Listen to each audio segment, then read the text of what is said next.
What's up, guys? My name's Captain Stillwater, and welcome to SPL in Review Week 3. We had 11 games this week, so we're going to try and cover them as fast as possible. My videos have been too long in the past, and we will no longer be covering each player's contributions. Rather, we will just be covering the games and the teams themselves, and overall, what we saw, concerns, and all that stuff. So let's just jump on into it. With Game 1, we had Team Allegiance versus Team Envy. And this was a 2-0. But did I say Envy? I said Envy. I meant Enemy. Fucked up already. Who cares? Enemy taking it 2-0 over Allegiance. Here you can see the stats for Game 1. So we will quickly jump into my notes. Team Allegiance looking really, really good early. Save for one man.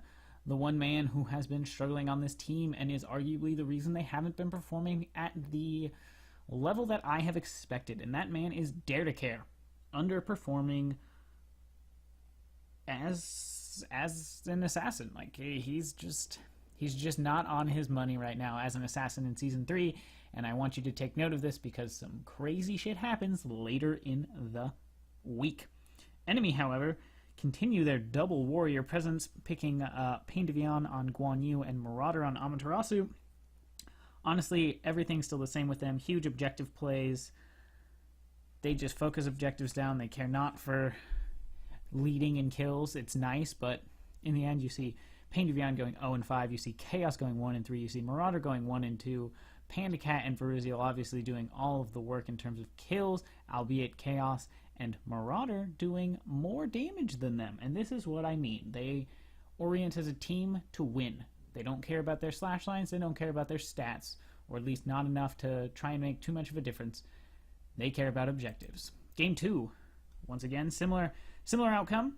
We see Dare to Care not get picked off as much. We see Incon, Lassus, Dare, and Oceans all go negative. Only Maddie Pocket managing to go positive on Vimana. No one reaching 20 on Team Allegiance. Something to note. And we look to Enemy. Pain Devion once again back on his super OP Odin that I don't understand why anyone would allow him to have. Why? And what I don't get is, oh god, they picked, Odin was picked early and they picked this team into Odin. Like, Vimana countered by Odin. Athena is countered by Odin. Apollo is countered by Odin. Naja is countered by Odin. Giannis is countered by Odin. Literally, Giannis can portal himself through a wall if there's a wall. Athena has to ult out. Apollo has to ult out. Dare to Care literally has to hit the sash on someone on the outside of the ring to get out, or he has to ult someone inside the ring to try and remove himself, to essentially banish himself from the map. And then Maddie Pocket's just screwed. Why would you pick this into an Odin, knowing that enemies had so much success on it? I think Allegiance need to reconsider their approach to the game in more of a counter pick sort of stance, and I think teams should look to try and exploit the double warrior combo that we see coming out of Enemy, in that maybe banning out high damage dealing mages and forcing them into picking mages that aren't necessarily as meta. However, we do see Veruziel and Freya, so maybe that won't work. Who knows? Game 2. Game 2 was Denial Esports versus Soar Gaming. We saw this game go 0-2 for Soar Gaming. Not too big a surprise here for me. Soar looking super strong. Denial, Game 1, they looked pretty good. They looked alright. And Game 2, they didn't look bad either. I honestly think both these games, Denial looked pretty strong. They looked pretty good. We see, Shadow Q not even dying in Game 1 as a support. Like, that's usually a big thing. That's kind of not how it goes. And then Vedium and Xenotronics and Skeelydon. Oh my gosh, I didn't know Skeely died so much. Oh wait, was this when Skeely couldn't hit an ult? This is probably when Skeely couldn't hit an ult. All I know is that there are a lot of deaths on these people. Benji coming out super strong as always. This is the man to look at on this team in my eyes for the consistent play. Looking at Soar, Homie F.A., Baskin. I mean, Met Yankee would probably do better, but he plays so aggressive. Man dives towers left and right. But overall, Soar Gaming looks strong. Here's Game 2, just so you guys can see it. I don't really have any notes other than Game 1, Soar were winning the engagements for the most part. Baskin went huge in this exchange of games, this set. And really big thing to note, Game 2, Jigs taunting the enemy team promptly gets caught out. A couple kills go the way of Denial, and Denial's back in the game because Jigs was taunting. Like, actually taunting. So, you know, maybe something to look at. Boom, Game 3, we've already spent too much... Oh, God, whoops. Apologies. We've already spent too much time going into players in specific. I don't want to go into players too much anymore. Let's keep going here, though. Luminosity, ya boys, and playing Eager and 2-0ing them. This was not surprising, but if you watch the games, what happened was surprising. Envy ran over Eager. Eager didn't stand a chance. Luminosity ran over Envy. Eager put up a huge fight against Luminosity. You would expect Lumi to have run them over more. I think slash lines are not... I mean, Game 1 definitely show how this game went. Eager banned 4 assassins in the first game's pick ban cycle. They were really trying to shut down Andy, and they let Andy's Naja through. And I think that's kind of an issue. Naja is definitely up and coming in this season, and maybe that wasn't well known at the beginning of this week, but it is definitely well known at the end of this week. Andy's Naja is one of his best gods. Period. And he only went 1-1, but he had 11 assists, and he did more damage than everyone except Barracuda. Okay? So don't underestimate Andy's Naja. That's something to take. This was a 23-minute surrender by Eager. LG, they just dominated. Andy played like a star. I cannot express that enough. He's looked a little iffy for me. I think a lot of junglers have looked iffy this season. I think jungling is such a volatile position in transitions between the seasons that, you know, the junglers have to adjust. They're still in this mindset of Season 2 jungling, and Season 3 jungling is significantly different. But I think Andy's on his money now. The whole team dominating. You see 1-1-11, 2-0-12, 6-0-8, 5-1-11, 5-1-8. Like, oh my gosh. Jumping over to Game 2. Whoop. Eager was leading. They got the first Fire Giant. LG showed signs of turning it around, but Eager, once they got that Fire Giant, it looked like it was game. The game looked like it was over. Eager was destroying Luminosity in the late game. But what happened is the same thing that has happened in games past. The same thing I have urgently tried to express against teams have yet to realize. That the Fire Giant, after 45 minutes, it's valuable, but it is not worth risking in a scenario that is not entirely guaranteed. Too many teams have already shown that it's far too easy in Season 3 to throw at a Fire Giant fight and lose the game. Not just lose your lead, lose the game immediately. And once again, it happened in this game. Eager, Game 2, probably should have won. Tried to do Fire Giant, got Fire Giant, promptly got picked off through the game. Luminosity take Game 2. Jumping into Game 4 of Week 3, we had Leftovers versus Paradigm. This was a 2-0 by Paradigm. And like I said in my predictions video, Paradigm I expected Paradigm to come out here and say, you know, we got spanked by Panthera, but we're a top-tier team. We are number 2 in Europe. Do not mess with us. We are here to play, and we are here to win. Trix tank, the only death in Game 1. That's what I'm talking about. This was a 13-minute surrender. 13 minutes. That's what I like to see coming out of Paradigm. That is dominance. Leftovers, they've been weak. They've been a weaker team. They have their issues. I'm not really going to go into it. It's kind of repetitive. Paradigm, they got a double kill invade. They had 4 kills within the first minute. Whew. Game 2, I do want to bring attention. Nika looked weak. And I've said this in the past. I think Nika really needs I don't know if he needs to practice more, or if he needs to watch more film, watch more games. He's having a hard time over there in the solo lane, and a lot of teams are taking advantage of it. Yeah, that's really all there is to it for that game. Jumping on over to Game 5 of Week 3, we had Torpedo Gaming versus Hungry for More. This was a 1-1 split. Not too surprising, coming out as a 1-1 split. Both these teams are considered weaker end teams for the SPL. We saw Hungry for More take Game 1 and Torpedo take Game 2. Game 1, Torpedo just looked weak, but Game 1, Pretty Prime's Vulcan. Holy crap, ya boy. Also, do note, Captain Twig, the only person with deaths with 2, and yet he played pretty well. The combo was Captain Twig, Pretty Prime. I do want to draw attention. He was 3-2 and 11.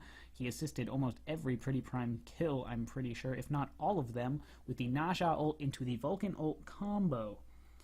Whew. I love me some Vulcan. Where are we? I lost myself on my notes. Game 2. Torpedo came out and had amazing team fights. They were working really well together. It was a huge turnaround. We saw Game Hunter back on his Apollo, which I think has been one of their better picks. I think Torpedo should look to keep Game Hunter on this Apollo, force teams to ban the Apollo so that you can potentially find a better pickup in a different position. Force the respect ban. Game 2, Hungry for More. They just lost it in the team fights. Like I said, Torpedo had great team fights. Hungry for More didn't. They should have, but they didn't. They had Zindern Sustain. They had Ataraxia on Soul. They had Captain Twig's Hoon Bats. Like, where's your team fight, man? He went 4-7. He was not out. He was not on it on the Hoon Bats. And Zindern going 1-6, unfortunately. Having a rough time as the Guanster. Jumping over into the next game, we had Dignitas versus the Cringe Crew. The Cringe Crew. Oh. A team that confuses me. This split went 2-0 for Dig. Big thing to note. This is the arrival of Deathians. Why? Because Zashu, the solo laner that I spoke highly of in past weeks, Zashu and Shaggy Shank were the two reasons I felt Cringe Crew were performing the way they were performing, which was pretty well. Zashu is banned for a year due to, I believe it is harassment, is the official determination of why he was banned. He was taunting people or something like that, and he suffered a ban for it. Deathians, the coach and the second sub for Cringe Crew, not the initial sub, the second sub, comes in, fills in the position, plays Vimana, and honestly, he was the best player on his team in this first game. He played very well. But Team Dig, looking too strong. Suntouch coming out on a very aggressive Ares, showing that he very much prefers his aggressive gods and can play them extremely well. Dark Dodo, once again on a team healer, usually playing Chang'e. Now on Guan Yu, over in that solo lane. I apologize for my coughing. We're doing this very fast. My voice is kind of fading. Game 2. Boom, jump over. Where are we? Cringe Crew? Game 1. Actually, I lied. I'm not done with Game 1. I didn't even cover Game 1, did I? Cringe Crew.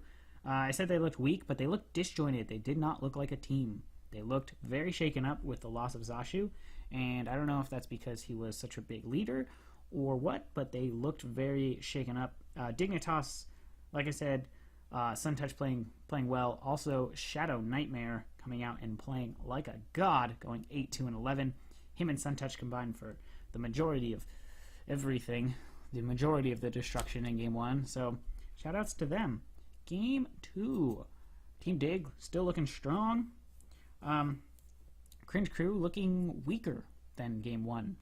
Deathians comes out on Bologna and doesn't perform well in comparison to his good performance on Vimana. Literally nothing happened. They could not get anything going.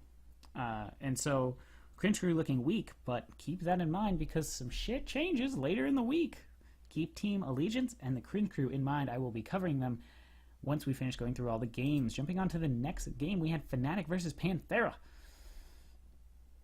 Not too big a surprise to see Panthera 2-0 Fnatic, but Fnatic, not a team you can just, walk over. Zeros, Reels, Maniac, Jiffy, Big Man Tings. It's not a team you can just walk through.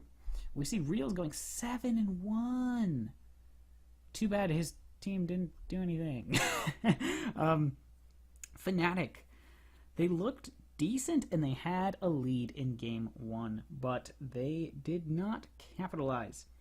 Panthera rather, they looked weaker in this set than they have in the past weeks. I wanted to draw a note to that, because once again, you can keep them in mind with Allegiance and Cringe Crew, because shit changes. They looked weaker here. They look, I don't know if it's like every other team is finally like more accustomed to Season 3, or if they're just sort of hitting this early mid transition of the season and they're kind of playing, they don't have the ferocity that they had coming initially into the season, like, hey, we're back, let's win, let's do it. So definitely got to keep an eye on them in the future, see how they're going. They still are undefeated at this point. Fnatic, like I said, they look decent, but Panthera turns the game around in the team fights. They just have such coordination and communication on this team. Shout outs to your boy Dimmy on his tier going 5-0-6, being, arguably one of the best players in the world. I love watching that man play. So good. But one thing I do want to draw attention to is MLE2 going 1-6, looking extremely weak. Extremely weak. Not necessarily like bad player, but just not on his game. Game 2, we saw MLE2 go 5-5-8, pretty good, but still not necessarily looking like he was on his money, doing less damage than almost everyone on the team except Adapting's Fenrir. And he's a hyper carry. So, shout outs to Yaman carrying the crap out of this game in terms of damage, because dang. And that's about it for that game. Jumping on to the next one, we had Team Dig again versus Wait, didn't we already cover this game? Oh, no, that was Cringe Crew. Huh, shh, I knew that. Team Dig versus Paradigm. I forgot a lot of teams play twice now because there's like 11 games, but who cares? 1-1 split. I thought this was a big thing to touch on. Team Dig definitely looking strong. They have definitely found this area where they work, and they're exploiting it. They take game 1. They get early game kills on Zalia's Chalk. That was a huge thing. Chalk got kind of wrecked in the very beginning of the game. With that said, he ended up doing more damage than anyone in the game, and being one of the reasons that Paradigm were able to defend for as long as they were. But he got picked off early. Team Dig, they did a sneak Fire Giant in game 1. One thing, another thing to note. Paradigm just kind of looked a little rocky overall in game 1. Jumping into game 2, however, Paradigm does manage to take game 2. I'm sure a lot of people potentially had this as a 2-0 for Paradigm, saying, oh, Paradigm's too strong, blah, blah, blah. I had this as a split. 99% sure I had this as a split, because the only games I got wrong were Team Allegiance and Cringe Crew again, because the fucking teams don't know if they're good or not. They have yet to figure themselves out, which makes it hard for me to figure them out. Anyways, game 2, Paradigm, huge lead early. As F. says, lock the croc. Tricks tank on Odin, just constantly locking Sun Touch's Sobek. They picked the Sobek into the Odin, which I found very interesting. I thought it was a very poor decision, especially after we saw Luminosity against Enemy. Jeff Hindla get wrecked by Pain de Vion's Odin. So I don't want to see Sobek picked into Odin too much more. I don't think it works. It's just too easy to lock down everything Sobek does, and he's not the tankiest support in the world, so locking him early, he gets behind very, very quickly. I think that's all I have to say on that game. Jumping on to the next one, we had Randozos versus Team Envious. Team Envious playing a large number of games in a row, 4, because I do believe they play the very next day after this. Randozos showing that they have really good objective play, showing a little side of Enemy. Not that they are Enemy, but showing I don't know, light in that area of play, considering they've looked weak for the majority of the season so far. However, with that said, Envy had an early game lead. I just think Envy needs to work on their objective play. You have MLC, Stealth, Omega, Kiki, Cyclone, and Mass. Like, your team is really, really good individually and mechanically, but objectively, objective-based, they need to improve on objective play. They're going to be losing to teams like Enemy, teams like Luminosity, and if they make it and they play the European teams, like, they're gonna have a hard time against teams that really specialize in objective-based combat, where in the end of all things, kills don't mean anything if you can't get objectives. Game 2, jumping on over, game 2, boom, Randozos, they had a 3-0 start. They started with 3 kills over Envious. They looked very good coming out early, and then Envious had enough. Randozos went 3-0 at the start, and then they went 1 for 22. They got 3 kills without giving a kill back in return. Without giving a single kill in return, they got 3 kills on Envious at the very start of the game.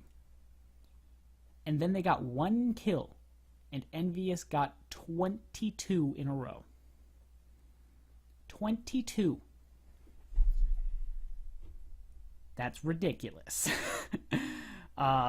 Envious coming out game 2 looking much better. Mast playing very well in this set.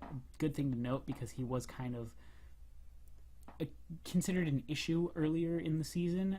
Obviously, he wasn't actually on the team for the very first week. And then when he came in, he was like, "Oh, Mast, like, he needs to be better than that." And like I said, junglers have been having issues, but he definitely showed up and played extremely well in this set, so shout-outs to that. Moving on to the second to last game, we had Team Allegiance versus Team Envy. And this went 1-1 split. Huge thing to note. Take a look at this roster. It's the same, except what? Incon was Raijin support, and Dare to Care was Athena jungle, and Lassus was Circuit mid? No. It has finally happened, something I was hoping for a long time. Dare to Care has returned to his role as a support player and has found great success already. I think he looks far more comfortable as a support player in Season 3 than he does a jungler. I think this looked like an easy transition for him. We see Lassus back in the jungle. And then we see Incon in mid. And I think that's the big issue. Lassus can play jungle. He's known to have been a really, really good pro jungle player. Dare to Care, really good support SPL player. And Incon isn't the best mid player. Now, this was his first time taking the role up in the SPL in Season 3 here. So you have to give players a buffer. He has to adjust. But I'm really looking to Incon now as the weaker link of the team. Not that he's going to underperform, but that he's going to have a hard time against some of these superstar mid laners like, MLC Stealth. So I think that's an issue. We're going to see how Lassus plays in the jungle, considering he's usually very aggressive in the jungle. Dare to Care, I think, looks very comfortable, and I expect him to play well in the future. Matty Pocket looking, the same. Not like in a bad or a good way. He looks, solid solo lane play. That's what he's shooting for. He just wants to be comfortable going up against these pros, not getting behind, he doesn't necessarily have to dominate his lane, but if he can stay even and not get behind, then in my eyes, that's a win for Matty Pocket. And then Oceans. Shout outs to Oceans. So that was that. Where are we? Game 1. Lassus. Let me draw attention to one thing that I thought was very interesting. Lassus and Oceans combined to steal the Gold Fury that Envious was doing. So once again, Envious looking weak in their objective play. No one was zoning. Lassus Deathbane's through. I think that's the name of his skill. I could be wrong. He dashes through, and I almost said Matty Pocket. Oceans on Medusa secures it with the ultimate, petrifying the Gold Fury and stealing it away. But game 1, Envy had a lead, and they capitalized on it. I'm trying to read my notes here because they're on 2 different pages for this game. I ran out of space. I don't actually have anything else on game 1. It's just kind of Envious. Envious took game 1. They looked stronger. They looked better. It was the first time we saw the Team Allegiance roster swap. Well, not necessarily swap, but like exchange where players switch positions. Jumping into game 2, however, Team Allegiance were able to take this game. We see Lassus on his well-known Thor. Coming out going 10-3-10. Ridiculous. And Oceans coming up huge, going 9-3-12, doing 36.5k damage. That's a ton. He built Crusher? Oh, what? I missed that. Oh, Lassus had Crusher? What? I didn't notice that in the game. I didn't notice that they had 2 Crushers. Anyways, Oceans played extremely well. What does that say? Oh, Team Allegiance did a 5-minute Gold Fury game 2. That's what I was like. What is GF stand for on my notes? But it stands for Gold Fury, obviously. Anyways, Dare playing very well. So he was the issue before, and now I don't think he's an issue at all. So really, really, really good shit. I realized I had notes on the back of my freaking notepad for games that I already covered. It was about Fnatic and Pantera, where Panthera didn't look alike on their stuff. Shoutouts to that game. How many games was that ago? I don't remember. Rewind, boom! Shoutouts to Reels, because I didn't shout him out earlier, going, where was it? Boom, going 7-1-2, playing his ass off. I mean, I guess I did shout that out when I was going through it originally, but I didn't shout it out as much as I wanted to. Anyways, on to the last game of week 3. The Cringe Crew, missing Zashu, with the coach, Deathians. They got destroyed in their previous set, going up against the undefeated Panthera World Champions, and splitting 1-1? What? Has Hi-Rez lost their shit and accidentally posted a game 2-0 instead of a split, or in this case a split instead of a 2-0? Shoutouts to that week 2 incorrect notion in the scroll bar at the top of the screen. That's right, I saw that. They changed it right before I started recording, so you guys didn't see it, but I saw it. Anyways, this is not a mistake. This is crazy. I actually just finished watching this game. It was exciting. Game 1 was not really as exciting. Game 1 was absolute destruction. Essentially, if Shaggy Shank didn't get a kill, it was a shutout. I shouldn't really have to say any more than that, but I guess I will. Panthera had huge early game pressure. Iraffer back on his Ares. Yamming on Isis. Dimmy always looking strong, and adapting personally was a highlight in this game. He looked very good on Fenrir. Played very, very well. And then we jump over to game 2, when shit got real. Because they went Repikas Naja and Kero Silla. Not to say that Emilzy, Deathians, and Shaggy Shank didn't play well, because Deathians definitely played very well. Emilzy definitely played very well. And Shaggy Shank definitely played very well. But the combo right here. Earlier in the week, I said we saw the Naja Volt combo. It's not as strong as the Naja Silla combo. Because let me tell you, I don't think anyone survived it. I think it had 100% kill rate. The Naja ult Silla ult combo with the crush on the ground killed every single person that Repikas and Kiro took into it. And with that beautiful execution of ult combos, Cringe Crew take the day in a very crazy fashion. Ladies and gentlemen, if you haven't watched this video, I would highly, highly, highly advise you go back and watch Game 2 of Cringe Crew vs. Panthera, because we had our first base race! And Cringe Crew won! It was a base race and a half. Adapting and Emily 2 rushed Actually, notes before we go into this. MLE2 still looking weak, but definitely looking better than in the previous set. Just had to note that. Adapting an MLE2 rush down left lane. Take the Phoenix, while all of Cringe Crew is pushing the right lane Phoenix of Panthera. So Igraffer, Yaman, and Dimmy are back to defend. Cringe Crew have everyone on offense. MLE2 and Adapting are pushing Phoenix. They take the Phoenix, and then 3 times they walk 2 steps forward and then start to back, and then walk 2 steps forward and start to back. And this is important because if they didn't, they would have probably won the game. So what happens, but that's an iffy. They still might not have. It was an iffy. Cringe Crew take the Phoenix after MLE2 and Adapting take the Phoenix. I'm pretty sure, or it was around the same time. Cringe Crew, to my knowledge, we weren't actually focusing on them in the camera. We were focusing on Adapting and MLE2. Rotate and take the mid Phoenix. Adapting and MLE2, there's obviously a minimal amount, or I don't even want to say minimal. There was confusion on the team because they kept wanting to back and then stopping because they weren't sure if they were going to base race or not.